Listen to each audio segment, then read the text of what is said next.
Bonjour, bienvenue dans cette review de l'épisode 2 de The Last of Us. Je suis vraiment extrêmement content parce que en fait l'épisode 1 était un peu facile entre guillemets à adapter. Tout simplement parce que c'était pas mal de cinématiques dans le jeu. Et là on a un épisode 2 où c'est quasi que du gameplay dans le jeu. Et du coup c'était intéressant de voir comment ils allaient adapter un peu tout ça. Force est de constater qu'ils l'ont très bien fait. Dans le jeu, on contrôle Joel, du coup ce qui fait que certains dialogues entre Tess et Ellie, on peut ne pas les entendre si on n'a pas envie. Si on va plus loin, etc., si on s'éloigne, on les entend pas. Et là moi j'ai bien aimé que la série se concentre sur ça. Par exemple quand Ellie regarde le cratère et elle dit ouais qu'est-ce que c'est ça, il y a Tess qui explique, ça c'est dans le jeu. Mais encore une fois, si tu l'entends pas, tu sais pas. La finesse de l'adaptation est juste incroyable quoi, et ça fait vraiment trop plaisir à voir. Aussi, l'épisode commence d'une façon un peu étrange, c'est-à-dire que je m'attendais pas à ce qu'on se retrouve en Indonésie, je crois. Voilà, j'ai cru que je m'étais trompé de série au début. Mais non, c'est bien The Last of Us. Donc un passage assez intéressant. J'ai bien aimé aussi la place laissée au cordyceps tout le long de l'épisode. Même dès le début en fait où tu as le cordyceps qui sort de la bouche du patient. J'ai trouvé ça assez esthétique mine de rien. Je sais pas, je trouve il y a une certaine beauté et en même temps c'est un peu comme ça, ça te fait un peu flipper. Donc assez étonnant, peut-être, je pense que ça va être une intrigue qu'on va voir plus tard, peut-être chaque début d'épisode un peu plus, on verra un peu plus ce qui se passe là-bas. Ça amène un peu de lore. Quand l'épisode reprend avec Ellie et Joel et Tess, vraiment Ellie dort au centre de la pièce sous un toit qui est mort, avec une petite butte d'herbe et tout, ça c'est vraiment une esthétique qu'il y a dans le jeu, je trouve. La nature a repris ses droits et là on le voit parfaitement dans tout le long de l'épisode, que ça soit quand Ellie se réveille ou alors quand les canards sont dans l'espèce d'hôtel ou le crapaud qui joue avec le piano et tout. On s'émerveille, déjà dans le jeu on s'émerveille, mais là c'est fait d'une autre façon et j'ai trouvé ça trop chouette et vraiment trop beau. Même la scène où Ellie sort où nos trois personnages sortent du bâtiment dans lequel ils sont et t'arrives dans un immense espace où t'as vraiment les deux immeubles qui sont comme ça, où t'en as un comme ça, et t'as les oiseaux qui volent à côté, et je trouve cette scène vraiment trop belle, c'est vraiment ultra bien retranscrit. Vraiment, il y a une esthétique de ouf, et je suis très content qu'ils aient gardé cette patte-là, en fait, cette esthétique-là dans la série. Un peu déçu de ne pas avoir vu le passage dans l'immeuble, parce que normalement les trois personnages vont dans l'immeuble de nuit en plus, donc c'est là que tu vois les premiers claqueurs d'ailleurs. Mais je pense que pour des questions de rythme, ils ont décidé sinon ça allait faire redondant avec la scène du musée.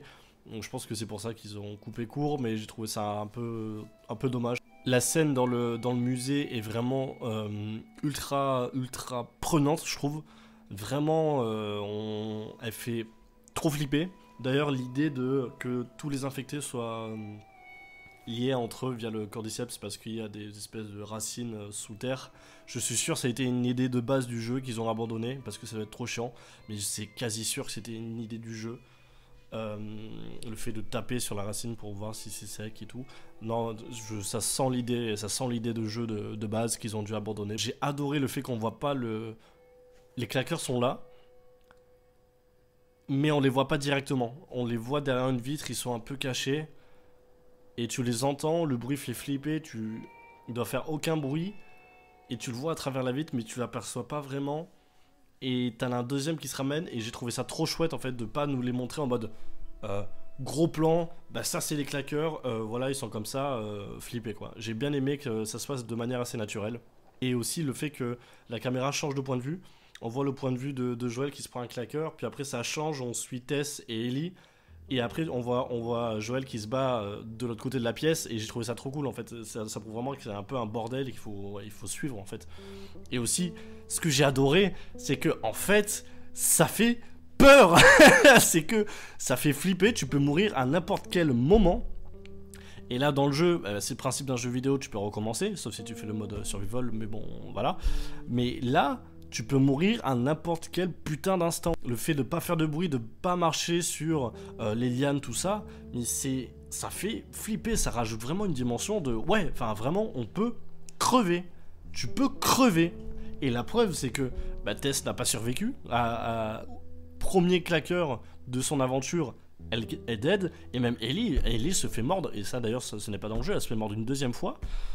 Bon, en vrai j'ai trouvé ça cool parce que ça rajoute une couche sur le fait que non, regardez, je suis pas infecté, regardez. On n'est pas là pour rigoler quoi. Ellie se fait mordre et Tess crève quoi, genre vraiment c'est... Je ne pensais pas que la série pouvait autant apporter au jeu de base. Donc je suis vraiment trop content, mais je pense que je vais dire ça à chaque épisode, si ça continue comme ça du moins. J'ai bien aimé la scène aussi où évidemment Tess meurt quoi. Même si, alors on va en parler, mais la scène où le claqueur l'embrasse c'est ultra bizarre. On sait pas trop pourquoi, même si je pense que c'est pour que le cordyceps se propage, mais elle s'est déjà fait mordre donc il n'y a pas besoin. Mais j'ai trouvé ça un peu étrange, mais ça rajoute un côté un peu... Berk, un côté un peu épouvante. Et évidemment, les adieux entre Tess et Joël sont à crever. En fait, j'avais vu sur Twitter qu'il y avait une scène d'embrassade et j'ai cru que... Une scène de baiser, pardon. Et j'ai cru que ça allait être entre Joël et Tess. Mais non, c'est entre Tess et un putain de claqueur. Mais du coup, voilà, je suis content qu'ils aient laissé ce truc-là de flou entre les deux. Même si Tess dit, Bon, dans la version que j'ai regardée, c'était traduit en « je t'ai pas demandé de m'aimer ». Mais en fait, en anglais, elle dit « je t'ai pas demandé de ressentir ce que moi je ressens pour toi ». En gros, Tess aime Joël, mais ce n'est pas réciproque.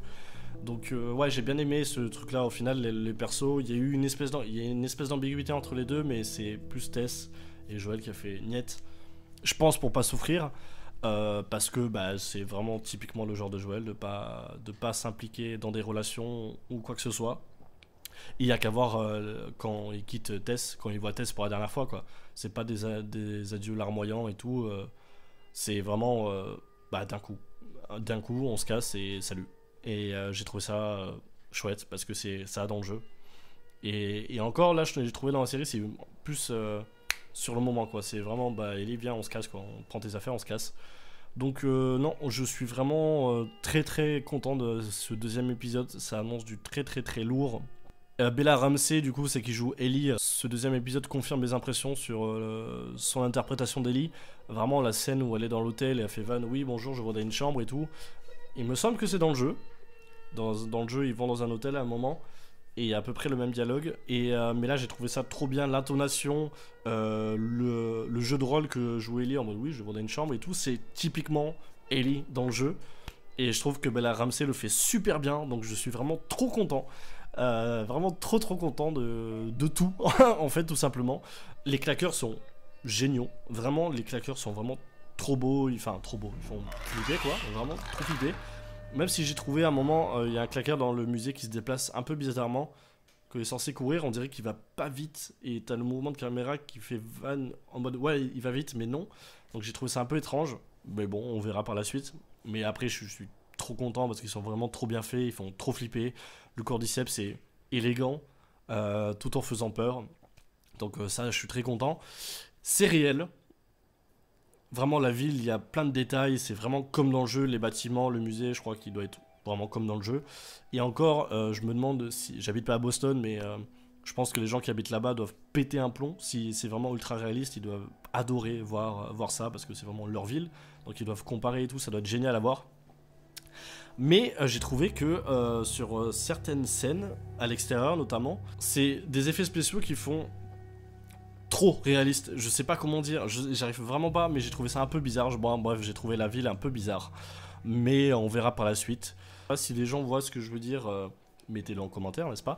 Mettez aussi en commentaire ce que vous avez pensé de l'épisode, mettez un like, abonnez-vous, voilà, et on se retrouve la semaine prochaine pour l'épisode 3 qui va être génial.